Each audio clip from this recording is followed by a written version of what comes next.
तो आपको इस देश के अंदर जातीय जनगणना के लिए भारत बंद करना होगा। अगर आप लोग जातीय जनगणना के लिए भारत बंद करते हैं तो निश्चित तौर से जो महापुरुषों का सपना था, सामाजिक न्याय की जो लड़ाई थी, वो पूरा हो जाएगी। साथियों, जब तक जातीय जनगणना नहीं पूरी होगी, जब तक जातीय जनगणना नहीं होगी, महापुरुषों का सपना कभी पूरा नहीं होगा। इसलिए मैं इस मंच के माध्यम से आह्वान कर रहा हूं सभी साथियों को कि आप एक भारत बंद जातीय जनगणना के लिए कर दीजिए। अगर आप उम्मीद करते हैं कि जो बहुजन समाज के नेता हैं, पार्टियां हैं, वो ये काम करेंगे, वो कभी नहीं करेंगे, वो कभी नहीं करेंगे। इसलिए जिस तरीके से एससी एट्रोसिटी एक्ट में आपने भारत बंद किया, इसी तरीके से भारत बंद करें। जातीय जनगणना होगी, इस देश के जो बहुजन समाज के लोगों को पता चलेगा कि उनको क्या मिला है। राजनीतिक तौर पे 75 साल में उनको क्या हासिल हुआ, सामाजिक तौर पे 75 साल में उनको क्या मिला।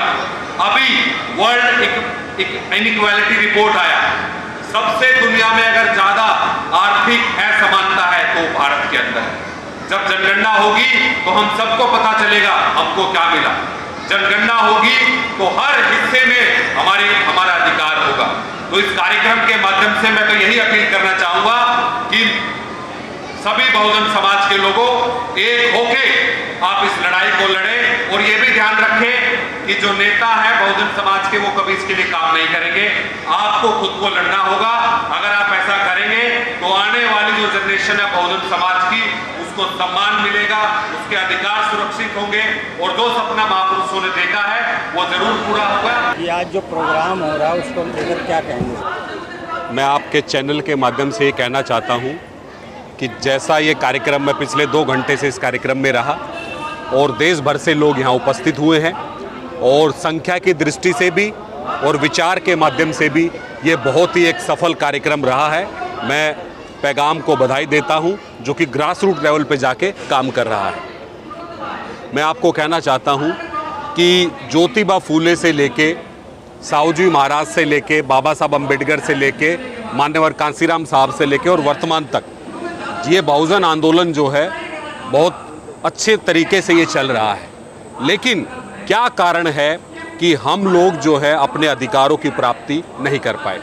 तो मैं ये कहना चाहता हूँ कि दुनिया को आप देखेंगे तो जो वंचित लोग हैं, प्रताड़ित लोग हैं, उन्हीं को अधिकार मिले हैं जिनकी जनगणना हुई है। और दुनिया के हर विकसित देश में 10 साल के बाद जनगणना होती है। इससे ये पता लगाया जाता है कि क्या वंचित समाज की सामाजिक स्थिति है, आर्थिक स्थिति है, राजनीतिक स्थिति है, क्या उसकी संसाधनों में हिस्सेदारी है। लेकिन भारत के अंदर 1931 के बाद से जातीय जनगणना नहीं हुई है। तो मेरा ये मानना है कि जिस तरीके से SC/ST एक्ट को लेके बहुजन समाज के लोगों ने 2018 में भारत बंद किया था, रोस्टर के मुद्दे को लेके 2020 में भारत बंद किया था, तो मैं ये कहना चाहता हूँ कि जातीय जनगणना को लेके भी बहुजन समाज के लोगों को भारत बंद करना चाहिए। और निश्चित तौर से मैं एक और आपको बात कहना चाहता हूँ कि वर्तमान में जो सरकार है ये गठबंधन सरकार है, इसके पास पूर्ण बहुमत नहीं है। और अगर हम इस तरीके का कोई आंदोलन खड़ा करते हैं जातीय जनगणना को लेके, तो मैं 110% ये कह सकता हूँ कि हमको कामयाबी मिलेगी और सरकार को झुकना पड़ेगा। और जब जातीय जनगणना हो जाएगी तो उसके बाद परिसीमन होगा और पीछे महिलाओं के लिए भी 33% आरक्षण की व्यवस्था सरकार के द्वारा की गई है। तो आने वाला जो चुनाव होगा 2029 का, वो बाबा साहब के सपनों का भारत बनेगा, जिसमें महिलाओं की भागीदारी होगी, इसमें वंचितों की भागीदारी होगी, पीड़ितों की भागीदारी होगी। लेकिन उसके लिए जातीय जनगणना होना बहुत ज़रूरी है। जब तक जातीय जनगणना नहीं होगी हमें अधिकार नहीं मिलेंगे। हम अलग अलग प्लेटफॉर्मों पे अलग अलग मुद्दों को लेके बात करते रहेंगे, लेकिन जब बहुजन समाज को अपनी संख्या का पता चलेगा तो निश्चित तौर पे जो है महापुरुषों का सपना पूरा हो सकता है। जातीय जनगणना करके आप लोगों को बांटना चाहते हैं, सवाल किया है कि जातीय जनगणना करने से देश बढ़ जाएगा। तो मैं ये कहना चाहता हूँ कि फिर धर्म के आधार पर भी जनगणना नहीं होनी चाहिए। क्या उससे देश नहीं बटा? 1950 से लेके 2024 तक कितने धर्म के नाम पे दंगे हुए हैं?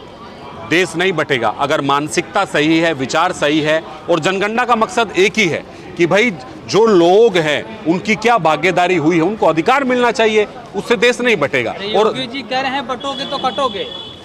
नहीं नहीं नहीं, ऐसा कुछ नहीं है। आप अमेरिका को ले लीजिए, इंग्लैंड को ले लीजिए, वहाँ पे भी जनगणना होती है और जनगणना का एक ही मकसद है कि लोगों को उनकी संख्या का पता चले और उसी के हिसाब से उनकी संसाधनों में, सत्ता में उनकी भागीदारी, उससे देश नहीं बटेगा। ये उनका अपना विचार है, वो अपने हिसाब से बात रख रहे हैं। हम यहाँ बाबा साहब को मानने वाले लोग हैं, संविधान को मानने वाले लोग हैं, सामाजिक न्याय को मानने वाले लोग हैं। हमारा ये मानना है कि जब तक सही स्थिति का पता नहीं चलेगा तब तक लोगों को अधिकार नहीं मिलेगा। ये देश जो है संविधान से चलता है और इस देश का संविधान जो है सबको अधिकार देता है। धर्म के नाम पे भी अधिकार है, किसी भी आप उसको पद्धति को अपनाएं, ठीक है, ये उनका अपना विचार है और ये भारत के संविधान की खूबसूरती है कि आप किसी जाति से, धर्म से, संप्रदाय से, क्षेत्र से है, आपको अपना उसमें वो आपको इंटरफेयर नहीं करेगा, वो आपको पूरी आज़ादी देता है। लेकिन यहाँ बात है अधिकार और सम्मान की, तो अधिकार और सम्मान तभी मिल सकता है जब इस देश की जनगणना सही तरीके से। जब देश आज़ाद हुआ तो इस देश का मात्र 10% शिक्षा की लिटरेसी रेट था। उस वक्त जातीय जनगणना होती थी, उस वक्त देश नहीं बटा, उस वक्त उन लोगों ने देश को आज़ादी दिलाई, उस वक्त देश आज़ाद हुआ।